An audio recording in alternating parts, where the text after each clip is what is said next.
Приветствую, доброго времени суток всем, кто меня видит и слышит. С вами, как всегда, Гарги. И это третья и четвертая серия Легенды о героях галактики.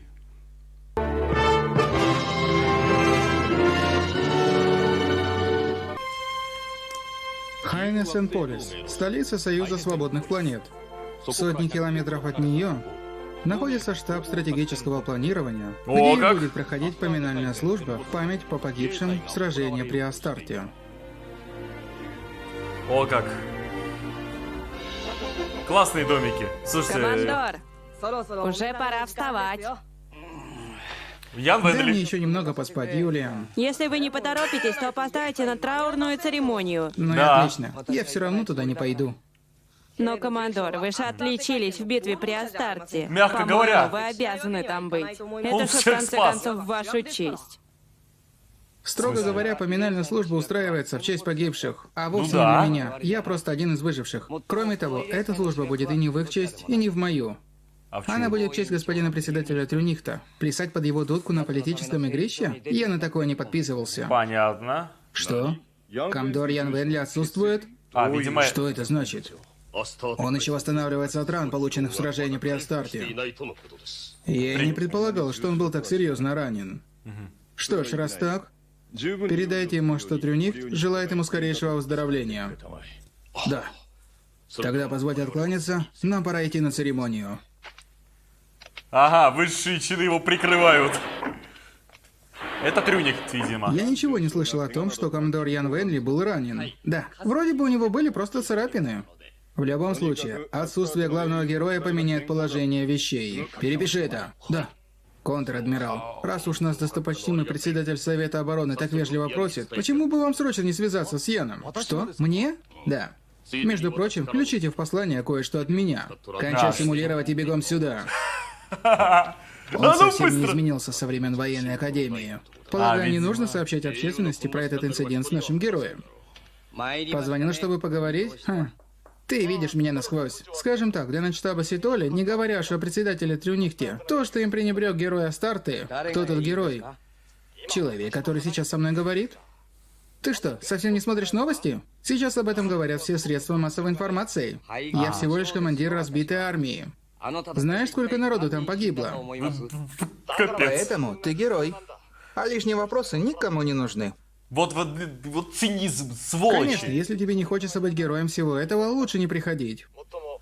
К тому же, как подумай об этих скучных вульгарных речах, самому становится тошно. Бывай. Давайте. Похоже, контр-адмирал Казель тоже не слишком любит председателя комитета обороны. Да, видимо. Человек со вкусом может даже восхититься наглостью Трюнихта. А так как я человек со вкусом, то можно мне чашечку цейлонского чаю? Конечно, с молоком, С бренди. но еще только утро. Любит выпить. А все равно Вот. добавил. Как всегда, твой чай восхитителен, Юлиан. Вчера в школе нас спрашивали, какие у нас планы на будущее. Юлиан. Я хочу быть военнослужащим, но... Военнослужащим? Да, мой отец тоже был солдатом. Не существует закона, в котором говорится, что сын должен идти по стопам отца. Мой отец, к примеру, был торговцем, но умер в долгах, на грани банкротства. Но за мое школьное образование заплатила армия. Если я не буду служить, то мне придется вернуть им долг. Я заплачу. Не недооценивай своего опекуна. У меня гораздо больше денег, чем мне нужно. Я не могу этого принять. Так он опекун? Не глупи, ты пока еще ребенок. А детей должны обеспечивать взрослые, пока те не вырастают. Большое вам спасибо. Но... Что? Ты так сильно хочешь быть военным? Коммодор, вы что, так ненавидите военных? Не ненавижу. Но благодаря этой войне мое отношение к ним все более ухудшается. Если бы я смог, то сделал бы все возможное, чтобы сбежать из-под их опеки. Моя мечта — быть историком. Ага. Да. Но сейчас это не горит. Поговорим об этом позже. Уже пора? Эх, раз уж я военный, то должен хотя бы репортаж церемонии посмотреть, верно? Давай. Он, как историк, прекрасно знает, чем заканчивается любая война. Поэтому он понимает весь цинизм происходящего в данный момент. Уважаемые военнослужащие и гражданские, По какой причине мы сегодня собрались? Чтобы почтить память 1,5 миллионов погибших в битве при Астарте. Нифига себе народа сколько. Они отдали свои жизни, защищая свободу своей родины. Они были хорошими мужьями, прекрасными родителями, отличными детьми, лучшими возлюбленными.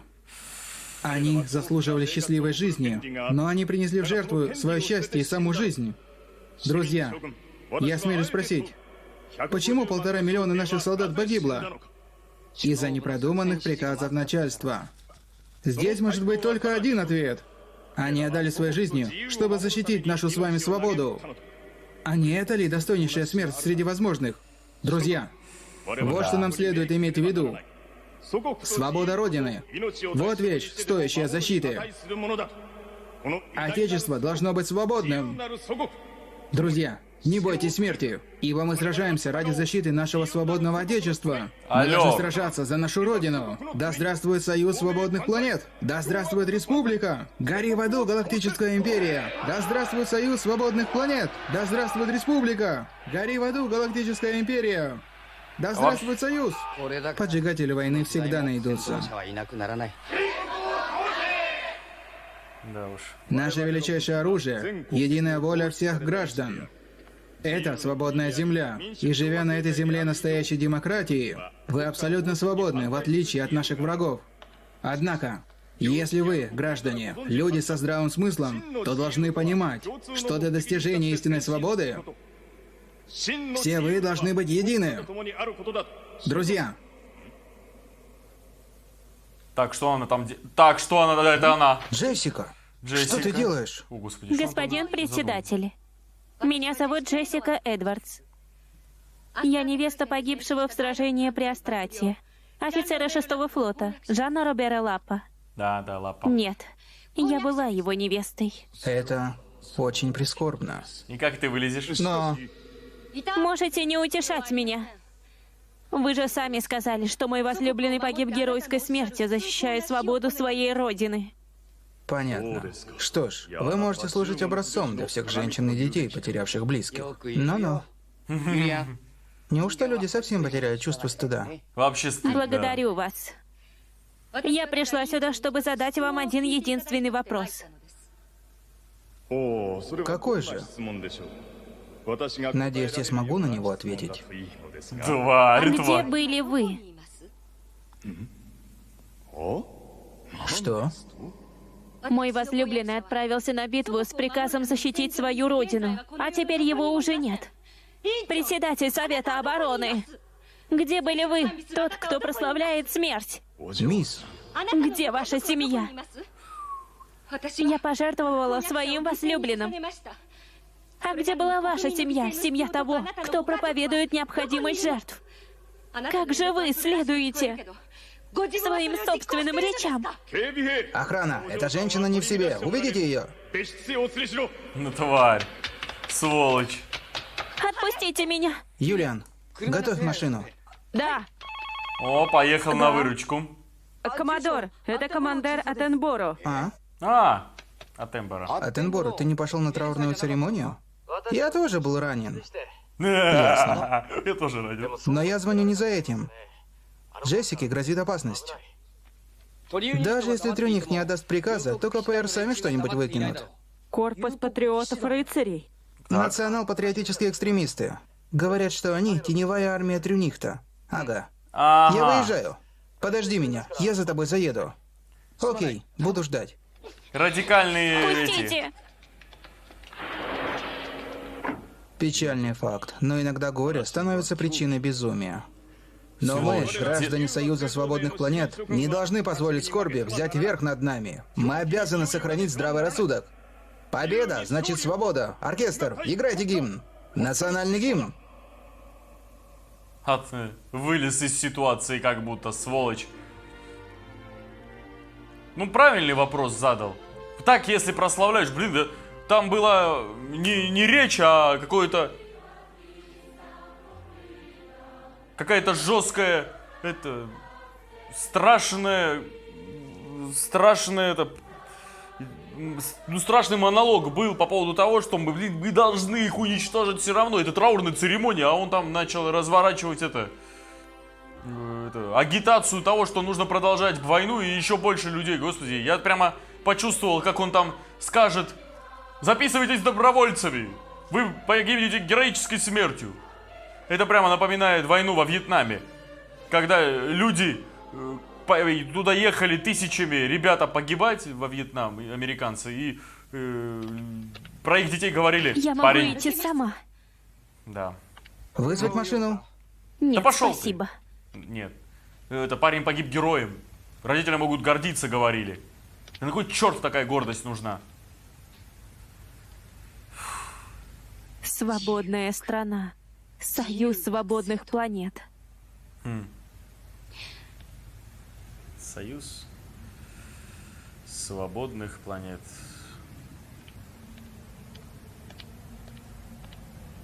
Да уж. Ну, вроде бы ее просто увели. Но, видимо, сейчас появятся эти. Да, видимо, сейчас появятся. Ну, прямо слышно. Видимо, ну, это понятно, кто такие. Это радикальные республиканцы, которые, типа... Ну, типа, это националистическая партия. Это как это... ирландская республиканская... Корпус патриотов-рыцарей.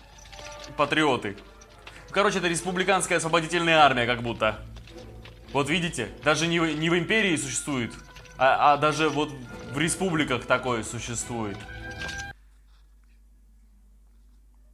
Вы что, на женщину нападете сейчас? Посмотрите, при оружии, посмотрите на их маски, а.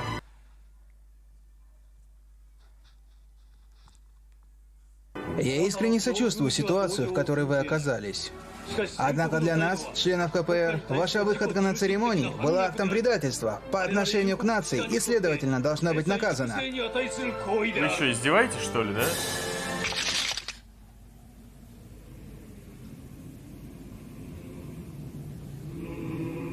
Вы поняли?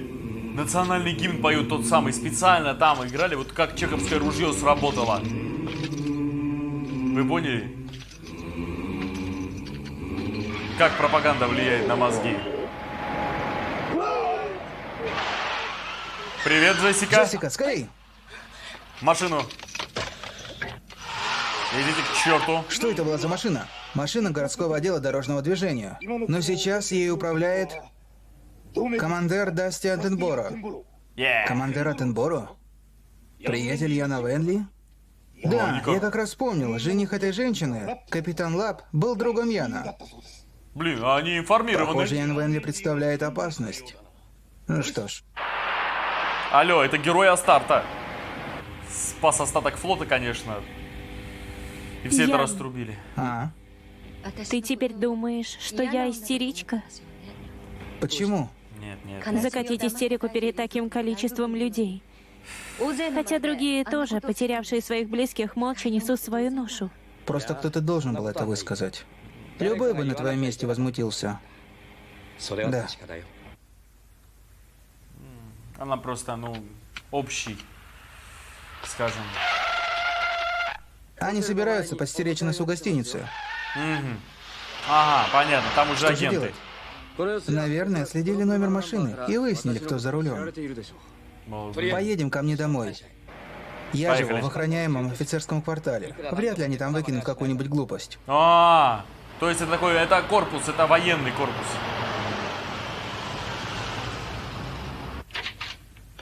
Командор, какие-то странные типы. Что? Они даже сюда умудрились залезть? Ну, твари. Это КПР, да. Да, они. Это что, новое положение в Конституции? Свобода врываться в чужие дома? Свобода. Это было круто. Кондор Ян. Да-да. Мы КПР, истинные патриоты своей страны. Мы обвиняем вас. Вам что, ударили в голову военные достижения? Ваши действия угрожают объединенной воле нашей Родины. Что они Женщина! несут? Почему соседи не выходят на весь этот шум? Все знают, кто стоит за КПР. Слухи. Свобода не вмешиваться – это, наверное, одна из наиболее оценимых наших свобод. Свобода не вмешиваться.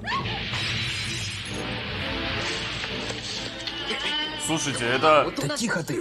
вообще нормально? Алло, тут... Осколочная граната? Осколочная? Это уже война. Юля, дай ко мне терминал. Сейчас. Они осколочную Где гранату тут наш реально пожарный кинули? гидрант? А, это я помню. Быстрее! Пожар в доме номер 24 по Силвер-Бридж-стрит. Тревога! Правильно, надо создать шума, чтобы они свалили. Идите нах. Ну, блин, осколочную кидать, это они переборщили. Еще что ли? О-о. Давайте в разбег. Ну, они охренели в конец. Неужели... Черт, мы привлекаем слишком много внимания. Бежим! Нет, вы понимаете, то есть, да, вот какая, насколько страшная ситуация политическая, что эти гниды имеют С другой полное... стороны приехали. Это всего лишь пожар. Совсем другое дело. Если его не потушить, они сами сгорят. Вряд ли кто-нибудь хочет, чтобы от Союза остались одни головешки. Но я думаю, мы еще услышим об этих ребятах. Ага. Я бы хотел, чтобы ты еще разок кое-куда отвез, но... Куда? К дому Трюнихта. Ага, пойдет решать вопрос. Вижу, Коммодор, вы чувствуете себя лучше, чем я ожидал. Пошел ты! С нашей гражданской свободой, хочешь не хочешь, а выздоровеешь. Гражданская свобода? Это серьезно. Хотите? Нет.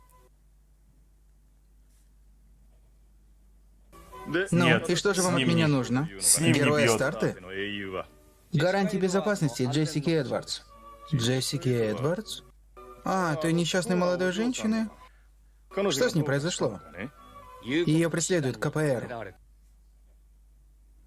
Но даже я, председатель комитета обороны, не имею никакой власти над членами этой организации. Лицемерная сволочь. Вероятно, нет. Вероятно, нет. Неловкое молчание. Хорошо. Из уважения к самому герою Астарты, я попробую что-нибудь сделать. Большое спасибо.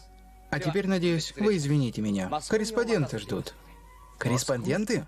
А вас наверняка сделают прекрасный репортаж, ваше превосходительство. Ну что ж. Комдор Ян Венли, я на вас рассчитываю. Это он оплатил. Чтобы он отвалил от Джессики, он сейчас заплатит тем, что он про него скажет хорошо. Ну, посмотрите, гниды, как за дверью. Простите за беспокойство. Да ничего. Государственный лидер должен уметь общаться с героями.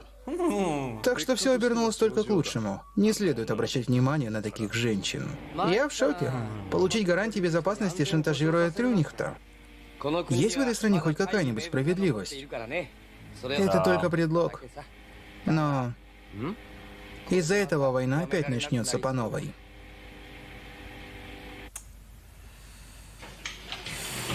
Да уж. Садитесь. Да. Вызвали. На ковер. Кстати, контр-адмирал Ян, Контр-адмирал? меня повысили? Да. И вы получите новое назначение. Я Так. хочу, чтобы вы возглавили 13-й флот. 13-й? Командир флота? Но разве это не вице-адмиральская должность? Это флот, укомплектованный в основном теми, кто уцелел в сражении при Астарте. 6400 кораблей, около 700 тысяч личного состава. Примерно в 2 раза меньше обычного флота. Первым заданием этого флота будет захват крепости Изерлон. Взять крепость Изерлон с половинным флотом, набранным сбору по сосенке? Именно. По-вашему, это возможно? Если вы не сможете это сделать, никто не сможет. О, как, Но видимо. ведь шансов на победу нет. Если вам удастся взять крепость, то как бы председатель к вам не относился, он не сможет больше игнорировать ваши таланты. А он что, до этого сейчас игнорирует? Сделай все, что смогу. Видимо, они на него капец как рассчитывают. Видимо, они там себя ничтожеством считают по сравнению с ним. Спасибо, что вытащил меня. Не за что. Поздравляю с повышением. Жан-Робер всегда говорил, что ты далеко пойдешь. Лоба. Я все-таки остался солдатом. В смысле? Верно. А. Благодарю за все. Возможно, в общем, я не забуду все это. Спасибо.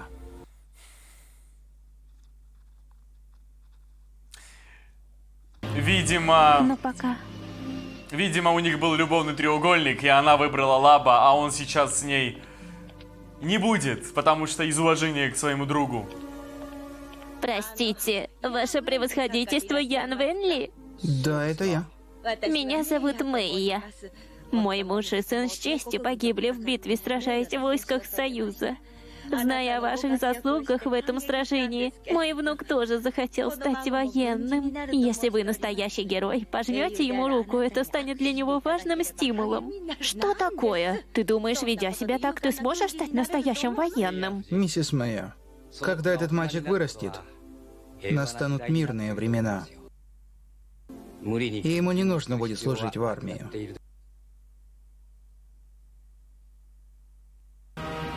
Нравилось это Яну или нет, но до сражения за крепость Изерлон, исход которого мог решить судьбу Союза и Рейха, оставалось совсем немного. Рождение 13-го флота. Рождение 13-го флота.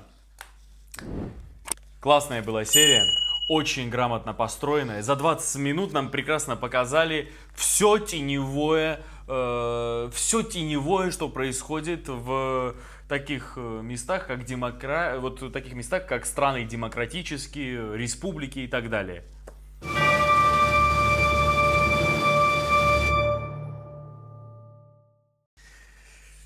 Прежде всего хочу сказать, что фразы Яна Венли просто по цитатам разобрать можно, господи. Это что такое? Это что такое? Новая статья в Конституции, свобода врываться в чужие дома, например, это было реально круто. Или, например, вот как он с Трюнихтом разговаривал в конце. Да с такой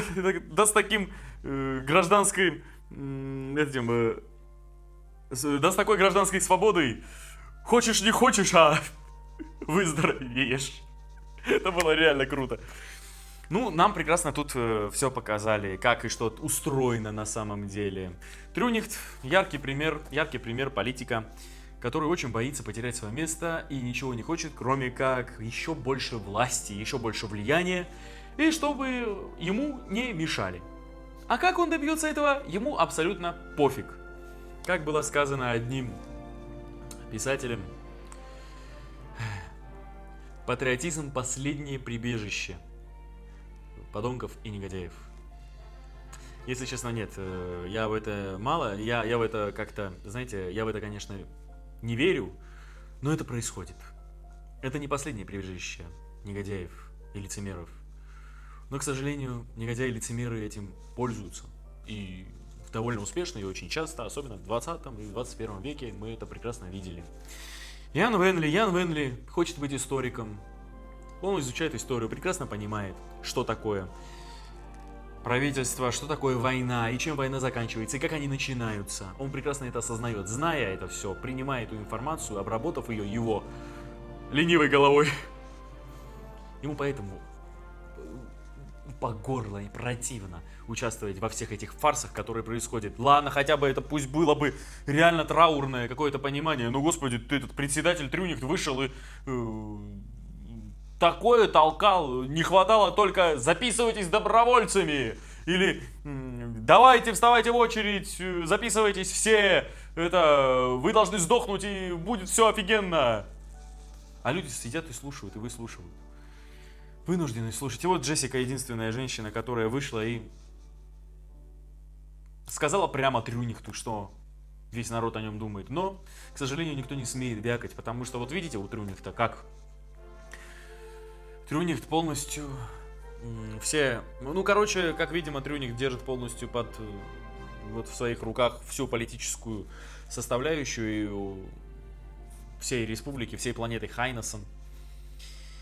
И этих КПР, теневая армия Трюнихта. Они вроде бы, они там в законе или они вне закона, бог их знает. Но они хорошо оснащены, и неугодных он убирает. Вот, например, вы представляете, до чего дошло? То есть, представляете, насколько там коррупция и насколько там вот эта фигня уже проникла в правительство, что они на ровном месте могут выйти и одну женщину, вдову, которая потеряла мужа в бою, могут избить или убить вообще. Вы представляете, то есть до какого там безнаказанность дошла? И они даже заявились в охраняемый городок, а там охрана, между прочим. Они туда заявились и осколочную гранату бросили, и им ничего за это не будет. И причем не к кому-то, а к высшему офицеру, причем который у всех на слуху, им ничего за это не будет. Представляете, вот до какого там ситуации? Мне очень нравится вообще это аниме, это произведение, и вообще нравится вот конкретно эта серия тем, что нам показывают, какова ситуация в мире в целом. Это не какая-то такая стандартная история о том, что империя плохая, а мы должны спасти всех и вся, и настанет мир, покой и так далее. Прямо как это, первые 4 эпизода, это не первые 4, а 4-я оригинальная трилогия Звездных войн. Лишь бы империя сдохла, хотя мы понятия не имели там, из-за чего империя плохая. Вообще. А вот тут вот прекрасно показывают всю ничтожность человека, который дорвался до власти, который не смог проконтролировать свою голову, или был изначально гнилой тварью и добрался. Кстати, в одном прекрасном фильме есть прекрасная фраза по этому поводу, в одном американском фильме. Господи, как называется, «Семерка». Ну, там во время войны во Вьетнаме были протесты и судили 7 человек. И там сказал на суде один из этих подсудимых: я считаю, что у нас институт правосудия просто прекрасен. Но в данный момент его заполонили мерзкие типы. И здесь это так хорошо показано, причем как символично, грамотно построена серия. Ян Венри прекрасно знает Рюнихта, прекрасно знает, что им движет, и он заплатил. Он заплатил хорошим интервью ради безопасности Джессики. И его объявили контр-адмиралом с половинным флотом, который должен взять неприступную крепость, которую до этого никто ни хрена не смог взять. Круто! Супер! Видимо, у них там все вице-адмиралы и контр-адмиралы погибли. Вы представляете, насколько на него надеются, а? Что он совершил? Он победил, он, точнее, не победил, а перебил ситуацию, заведомо проигрышную ситуацию. Молодец. Ну что ж, это была 3-я серия. Переходим к 4-й. Да, хотел сказать, увидимся на 4-й серии уже, и удачи, но как автоматически. Но давайте переходим к 4-й серии. Погнали. Планета Один. Один, планета Один, видимо, столица. Пока Союз Свободных Планет строил планы по захвату крепости Юзерлон, Да. в Галактическом Рейхе проходили торжества в честь героя, отличившегося в битве при Астарте, Галактический рейх. графа Райнхарда фон Лоенграма. Ага. За блистательную победу над флотом Союза Свободных Планет Райнхарду был пожалован чин Гранд-Адмирала. Гранд-адмирал.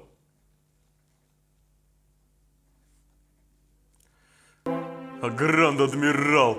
Гранд-адмирал. Аудиенция у Его Величества Казера. Обнаглел. Я буду неподалеку. Да. Ты тоже через несколько дней получишь повышение и станешь превосходительством. Ага. И тогда на следующую церемонию мы пойдем вместе. Ты мой брат.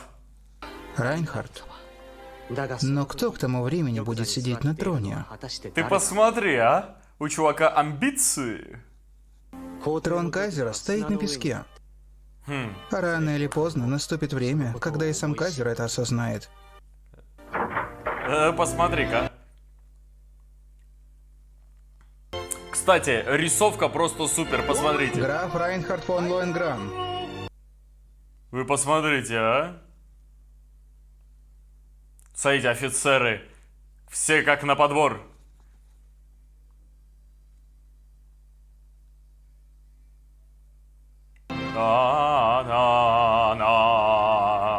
Эта музыка реально очень классно написана на самом деле. О! Граф Лоенграм, ваши военные достижения воистину великолепны. Да. Вы очень любезны. Сволочь. Но все это тоже благодаря вашему величеству. Ну вообще-то да, по факту. Это что? Новое назначение, да? Видимо, официально как. За блистательную победу над силами мятежников в зоне Астарты Блин. я присваиваю вам, граф, звание Гранд-Адмирала Рейха. Отныне вы вице-командующий Рейхсфлотом. Ох, Половина его переходит под ваше командование. половина? Половина всего флота? 487 год по Рейхс-календарю. 19 марта. Кайзер Галактического Рейха Фридрих IV. Фридрих IV. Да что его сестра с ним делает в постели, мне интересно.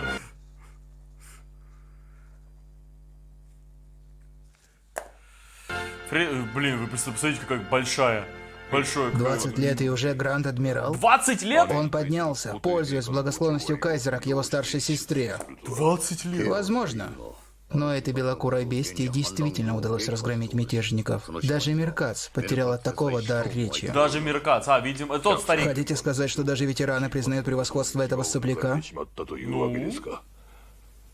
Говорить он победил один раз может быть просто случайностью. А, вот Миркац. Лично я полагаю, что противник оказался некомпетентен. Тише. Миркац, видимо, парня зауважал. Вот этот старик, который говорил до этого, что он юный, но никогда не оскорблял его. Да реально, что его сестра с этим императором делает в постели? Капитан Зигфрид Кирхайс? Да, но... Кто вы? Капитан Пауль фон Оберштайн. Оберштайн, да. К вашим услугам.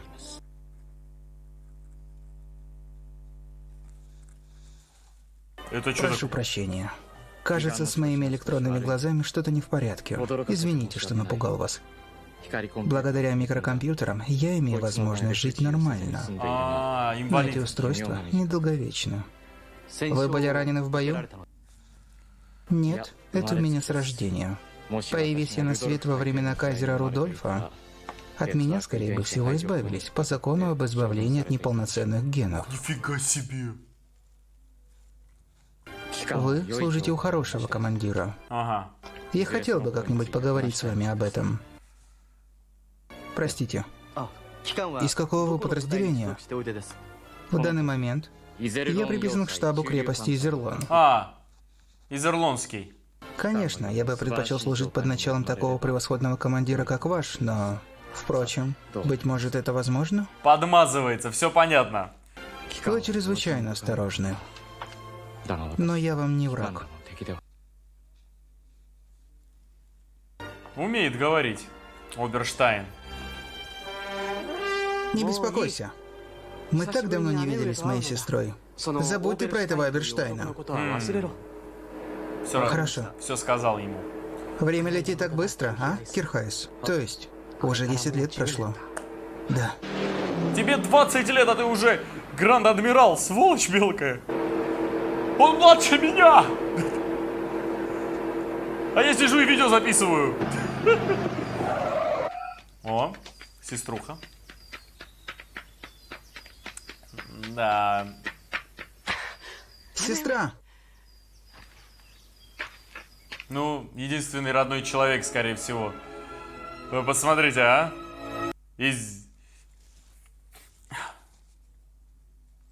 Видимо, этот красноволосый... Папа, в том соседнем доме кто-то есть.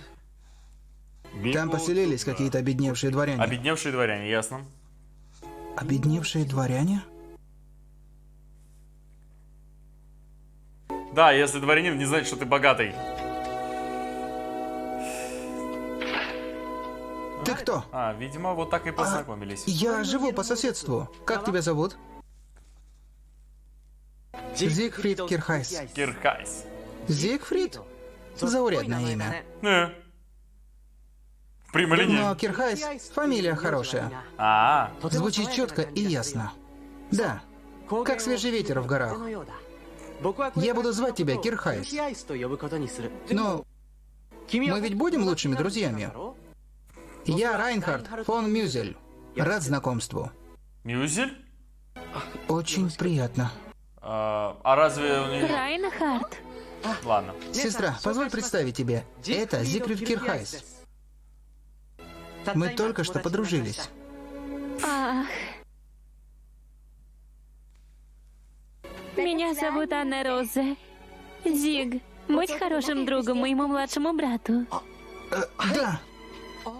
Постеснялся, видимо, влюбился Чего сразу. это он? Сразу же. Ты нифига не понимаешь в этом. Ты только умеешь воевать. А на своей Зигфрида посмотрите, посмотрите на него. Видимо, включились гормоны. Видимо, он впервые кое-что ощутил, увидев ее. сестру. Ну, видимо, он у них часто бывает. Итак, Зиг, будь хорошим другом моему младшему брату. да, когда тебя девушка бьет в голову и такое говорит, теперь он самый лучший друг на все времена младшему брату. Твое место там. А, это школа. Видимо, они в школе. Привет. А, видимо, ну, вместе даже в школу ходили. Убери ногу. Давай. Все ясно. Кто кого? О! Смотрите, какой Дай пройти. зафигачил ему пощечину.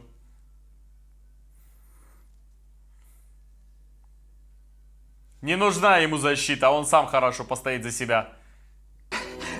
Что я ему не говорю? Он все равно затевает ссоры. А, он все равно дерется. Без Кирхайса ты ничего не можешь. Трус. Правда, что ли? Что, сказать нечего? Че молчишь, белобрысый? Испугался? Может, спрячешься под юбку сестры? Видимо, сестра больное место всегда было. Правильно.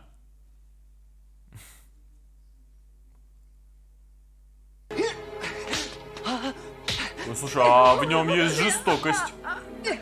Прекрати, Райнхард. Не, ну с камнем это уже перебор. А, Кирхайс. Ух, да крови он ему башку. Он такой большой, но все равно ведет себя как ребенок. Кровь. Черт.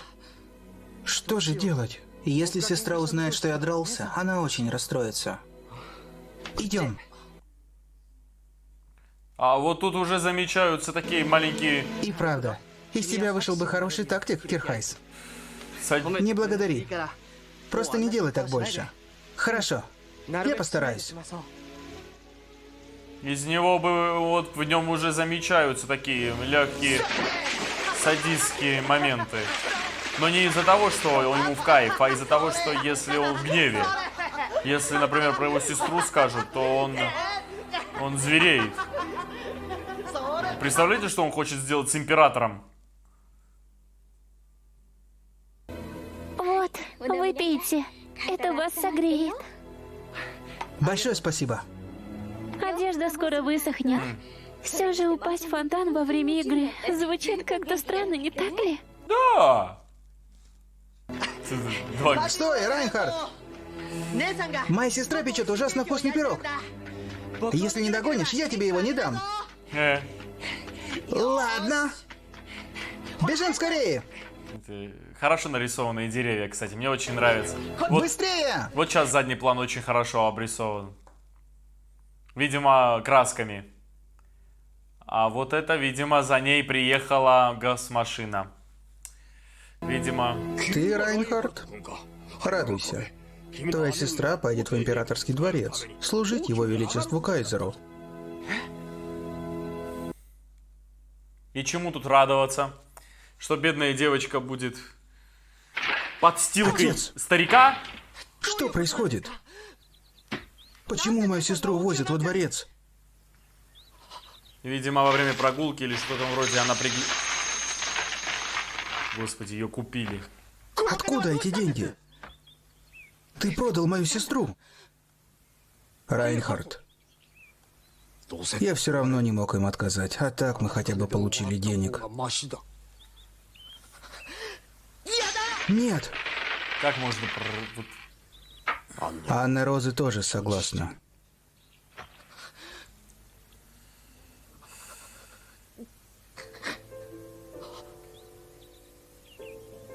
Вы понимаете вообще, что девочку несовершеннолетнюю отвезли старикану на утехи?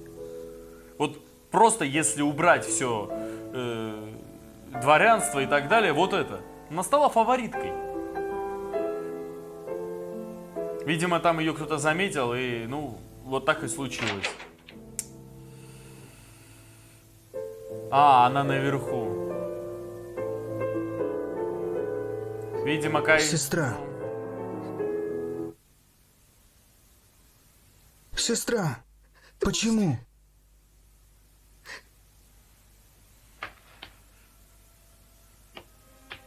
Почему? Выборы как будто был. Что бы с их семьей сделали, если бы они отказались? Сестра! Они и так... Сестра! Сестра!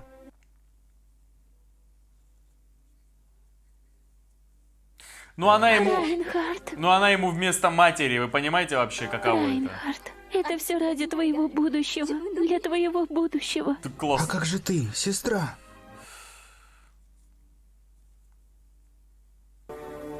Ты для меня все. И поэтому ради твоего будущего я сделаю все, что угодно. Сестра! Вообще весь трагизм этой ситуации, а? Вот как он себя ощущает и все это время, что он не имеет права ни на одну ошибку теперь, зная, через что сестра проходит. Зиг, хотя прошло совсем немного времени, благодарю за все. А этот? Это его первая такая любовь. У этих двоих теперь общая ненависть. Вот как они. Теперь друзья по гроб жизни. У них общая ненависть, общий враг.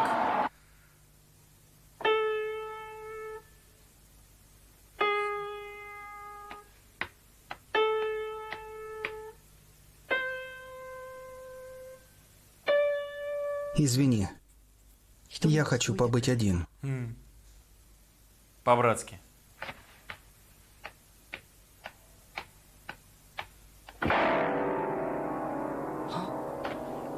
Райнхард, Да. Не часто его увидишь, скажем так, не в настроении.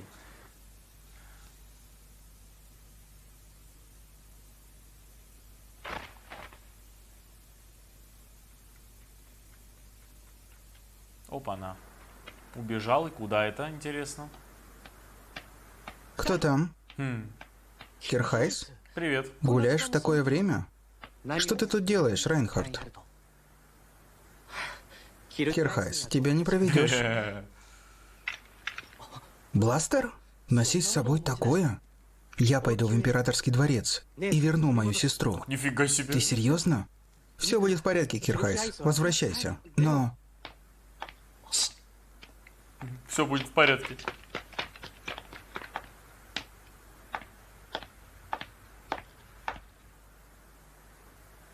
Ну и тип.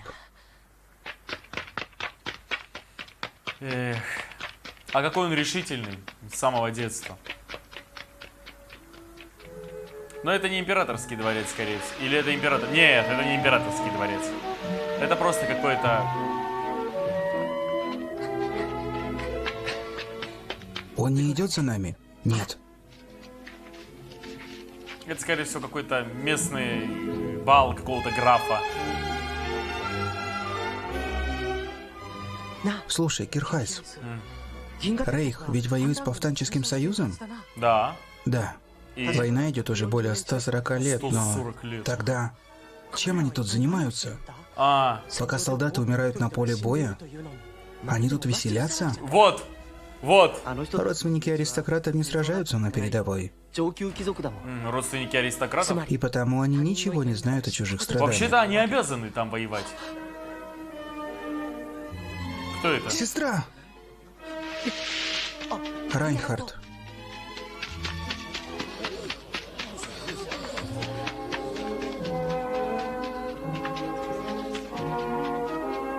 Не она, Сестра! да? Да не она это, конечно. Прошу прощения. Я ошибся. Тебе здесь нечего делать, мальчишка. Пустите!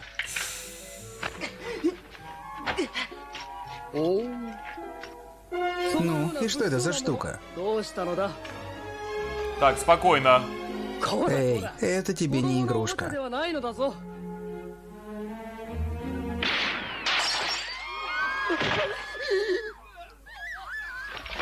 Вот она.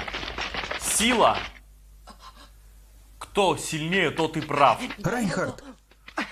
И он это осознал вот в таком малом возрасте. Аристократов, все эти звания, ничто. Не звание красит человека, а человек красит звание. И он это осознал в таком маленьком возрасте. Кто пистолет? Прав тот, у кого пистолет. И он это прямо сейчас понял. Это случилось такое перерождение. Между прочим, он с Яном солидарен, они похожи. Власть. Власть. Мне нужна власть. Вот. Райнхард. Власть, чтобы вернуть сестру. И жить, не слушая, что говорят эти никчемные болваны. Если моими противниками будут аристократы, мне нужна власть, чтобы одолеть их. Если сам кайзер, власть, чтобы превзойти кайзера. Райнхард. Без власти я ничего не могу. Кирхайс, я уйду из школы и поступлю в армию. Это самый быстрый способ достичь вершин власти. Кирхайс, пойдем со мной. Вдвоем мы вернем мою сестру. Я в армию? Зиг, будь хорошим другом моему младшему брату. Если ты этого хочешь, я с тобой.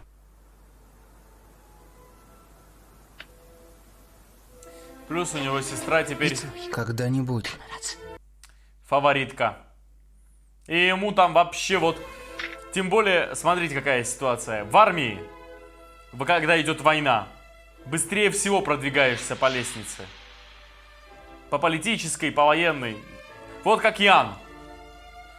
У него все условия созданы. Мозги есть. Кирхайс, что ты делаешь? И сестра Я рада, что ты пришел, Зиг. в самом высшем эшелоне. Вы прекрасны, как всегда, госпожа Анна Роза. Ах, Зиг. Пожалуйста, не будь таким формальным. Хорошо. Ну, проходите в дом. Я приготовлю кофе. Вместе с пирогом Челси. Правда, не знаю, понравится ли вам. Я сделала его сама.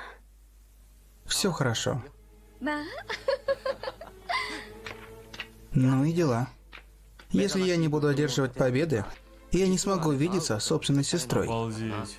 Что за Потерпи заложник? еще немного. Рано или поздно, Райнхард, госпожа Анна Роза вернется к тебе. Ну, короче, они готовят. И не только. Вселенная тоже будет моей. Ведь так? Да. Посмотрите, насколько он амбициозный. Это не Ян. Ян этого всего не хочет. Передышка была совсем недолгой, и война, бушевавшая в галактике, продолжается по-прежнему. И Райнхард фон Лейнграм, и Зигфрид Кирхайс вступили на тропу этой долгой войны. Закат Империи. Закат империи.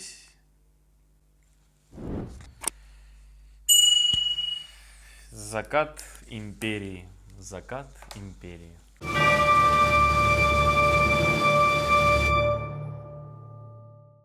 Что могу сказать по поводу этой серии? На самом деле Райнхарда жаль. Его очень жаль сейчас. Его жаль очень на самом деле. Его семью всю жаль. Обедневшие дворяне. Бывало такое и сплошь и рядом. Это не новость, и в реальной жизни такое бывало. Но кайзеровская Германия. Сразу заявляю, что здесь империя построена по типу Германии. Даже Один называется столица. Форма такая же, серая, с черным, как и в Первую, как и во Вторую мировую войну у немцев. У всех у них немецкие фамилии. Райнхард фон Лойнграм, Зигфрид Кирхайс. Прямо такие немецкие. Единственное, что мне немножечко показалось странным, отличие от дворянского сословия. Дворянское сословие это в основном всегда были военными. Военные всегда были. Каждый дворянин обязан был пройти военную службу. Здесь нам сказали, что аристократы, дети аристократов, родственники аристократов никогда не едут и не воюют. Вообще, это немного такое отступление от реальной истории. Ну как реальная история, тут ясное дело будущее, бог знает как будет там в будущем, но вообще любой дворянин, вот так, для заметки, чтобы я хочу это подчеркнуть, дворяне обязаны были служить.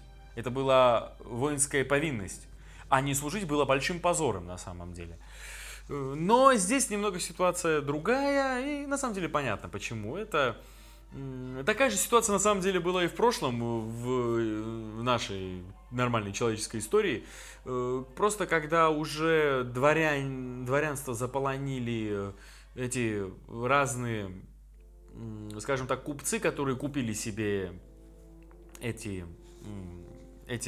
звания, их очень много было, их заполонили вот так. Путем обычного подкупа и присвоения себе, путем браков и так далее. Такая вещь, как дворянская честь, такая вещь обесценилась. И многие косили от армии. Райнхард получил здесь очень важный урок. Он ничего не мог поделать. Он ничего не мог сделать с тем, что забрали его сестру на утехи какому-то старику. А сестра для него это была вроде матери, которая о нем заботилась, которая помогала его растить. Это святые узы. Это очень чистые узы. И их умудрились осквернить. И он это ощутил. А он парень волевой, он парень очень сильный, он парень такой морально очень мощный. И он никак не может этого переварить и смириться с этим он не может.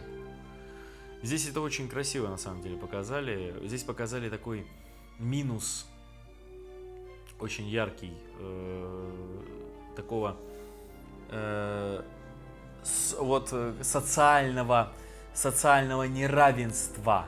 Социального неравенства показали. Также здесь показали как вот этого Оберштайна. И то, что он инвалид, что у него с рождения нет глаз, и он может видеть только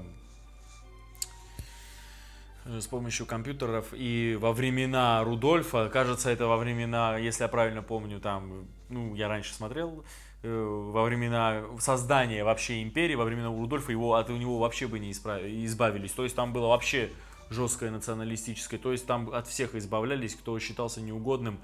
Это значит, от инвалидов, возможно, и расовое неравенство было страшнейшее и до сих пор продолжает там быть.